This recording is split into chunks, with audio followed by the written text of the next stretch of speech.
If you're a beginner and you're wondering, all right, how do taxes actually work? I just want to go over a very basic premise here of what you should understand and how it all works. With that being said, full disclaimer on my part, I'm not a professional tax attorney, CPA, anything like that. So I'm not telling you, and I'm not going to get down to the weeds of taxes and all the loopholes and how this, that, and the other works, because those things are always changing. And to be fair, what I talk about here, I suppose that could potentially change too, but I don't foresee it changing anytime soon. But again, I am just addressing this from somebody that's brand new in the market, just getting started, and they're a beginner and simply wondering, how do taxes work from a basic perspective? And I don't mean to insult anybody's intelligence, but just to break down how all this works is this is gonna be you, and you're gonna go and you're gonna make a trade, right? Trade being, you're gonna buy, and then you're gonna sell. So you buy a stock and then you sell a stock. Now, when you make the trade, there are gonna be two outcomes. Okay, you are either going to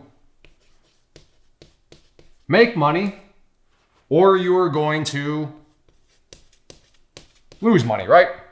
Hey, I see a stock, I want to trade meaning I buy and then sell it. And then the result of that, the outcome is going to be you're either going to make money or lose money. So one of the big questions I get is, okay, well, Clay, how do the taxes work on that? There are no taxes on this exact trade. So let's say you do make money on a trade. Do you pay taxes at that exact moment in time? You do not. You don't pay taxes. It's not like you have to send a check into the IRS or anything like that. Nothing happens at that point in time. Well, should I be keeping track of how much money you make? Kind of, but what I mean by that is your broker, the person that's allowing you to buy and sell, is going to be tracking all that, right? They're going to have you'll have account statements, you'll have profit and loss, and all that sort of stuff. So they're going to track all that. So it's not like you have to sit there with your own spreadsheet and calculator and nothing like that. Everything is being tracked for you. But at this moment in time, you're not going to be paying any taxes. But what is going on, and to circle back to what your broker is doing, is that from a yearly perspective, so over a year's time, what your broker is doing, it is going to be wondering, okay, how much money has been made? It's going to be tracking for you and wondering, okay, how much money has been lost? So over the year, and I should probably put this, again, this is what your broker is doing for you. Clay, what's a broker? Is that the same thing as an app? Yes. So the Robinhood app, that's the same as a broker. The Webull app, that's the same as a broker. But any broker is going to be tracking all that over the course of a year. 1 year, they're going to be tracking how much money you make, how much money you lose. At the end of the year, they're going to add up these numbers. So they're going to add up, well, here's how much money they made, here's how much money they lost. And right here, you have, once again, two outcomes, right? The two outcomes being, well, you either make money for the year or you've lost money for the year. If you make money for the year, so situation number one, you make money. That money that you make, you will need to pay a tax on, known as short-term capital gains. Well, what is that rate going to be? I have no idea. It's always changing. That can be a political topic. But the point here being, you pay tax at the end of the year on money that you make. Maybe you say, okay, well, my broker added everything up, and then I'm looking over here, and I actually lost money. Well, in that situation, you get a tax write-off, meaning you can write off a little bit on your taxes. Now, how much of a write-off? Again, I'm not going to go into that because that number can always change. And to be fair, maybe the tax write-off goes away at some point. Who knows? Maybe in a perfect world, maybe even that tax would go away. Wouldn't that be nice? But we won't go down that rabbit hole. Point here being, you might get a tax write-off, but it is limited. So it's not like you go out there and lose $500,000, then you can write off $500,000. So, but there is going to be a tax write-off if, again, at the end of the year, you lose money. But that's how it works at the core is you go out there, you make a trade. On that individual trade where there's two outcomes, it matters, but it doesn't matter. It doesn't matter in the sense of, again, if you make money, you don't have to sit there and okay, let me write a check, let me Venmo the IRS some money. You don't want to do that. You don't need to do that. All that needs to happen is at the end of the year, that is when your broker is gonna, spit everything back out at you.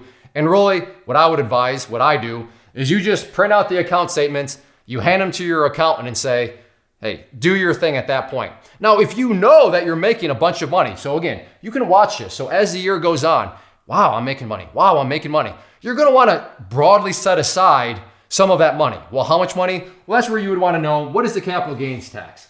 What is the capital gains rate whenever you're watching this video? So for example, and I'm not saying this is it, let's just say it's 10% to keep the math easy. If you know you've made $10,000 and you know the capital gains rate is 10%, then you better set aside right around $1,000 because come tax season, you're gonna have to ultimately pay on that. So you are gonna wanna monitor it from a bigger picture perspective, and that way you don't get any nasty tax surprises. But my core point here is at the moment the transaction and the trade starts and ends, there are no taxes that need to be paid at that point in time. But that is the basics of trading taxes. It's only after the trade's been done, and it's only after the entire year has been into play where you're gonna have an overall idea of how much you actually owe. And then as a side note, if you're someone that's like, well, I don't really want to trade clay, I want to invest. So how does that work? You only will pay if you buy and sell an investment. However, if you get dividends, then there will be some taxes associated with that. So that's just something to keep in mind. And then of course you always have tax-friendly accounts, 401ks, IRAs that can help shield you from all this stuff to an extent, but I'm not gonna go down those rabbit holes because the idea here is just to really hit up those beginners that are wondering how exactly it works, because I get questions every now and then that pretty much are saying, man, this sounds like a hassle, Clay. So if I'm making money on a trade, I gotta send the IRS a check at that moment in time. It's not that much of a hassle. But like I said, your broker is gonna keep track of it for you. And then at the end of the year, they're gonna spit you back the tax return, and it's gonna tell you whether or not you're gonna have to be paying taxes if you made money, or if you get a tax write-off because over the entire year you lost money. And then you just let the accountants do their thing. So hopefully this was helpful. If you enjoyed the video, if you wanted to make more of these kind of just basic beginner videos, hit that like button. That's a good, quick way to communicate that to me. Also, comments, questions, suggestions, leave those down below. And then finally, check out the channel as a whole. A lot of other good videos. And if you like what you see enough, I'd love to have you as a subscriber to the channel. So hit that red subscribe button. But yeah, now you have a good understanding of just the general principles of how taxes work. First off, thanks so much for watching the entire video. Real quick, before you go, I want to invite you to a live webinar, web class, training, workshop, online event, whatever you want to call it, but it will be me live revealing to you what I've discovered that has allowed me to transform myself from being an employee to being my own boss, including how I had only one losing day out of 73 days in total. I'm going to cover 3 keys that have helped me unlock profitable consistency within the markets. The first key is super weird, but in a productive type of way. The second key is super awesome because it quite literally is wired into our DNA as humans, making it very easy to use. But in a cruel way, this becomes a pitfall for many traders. I'll explain it all though, including how to avoid the pitfall that it creates for some. And yeah, the third key, when you hear it, sounds way too good to be true, but it's not, and I'll show you how it all works. Then at the end, I open it up for a question and answer session that is, again, totally live. Even if you can't make the live session, please still sign up as it will be recorded, and you can go back and watch the replay that I will send you. Click the image on the screen or click the link down in the description box so you can get the date and time and claim your spot, which I should note is limited due to the fact that this truly is a live event. If you have any questions, let me know. If not, I'll be seeing you soon.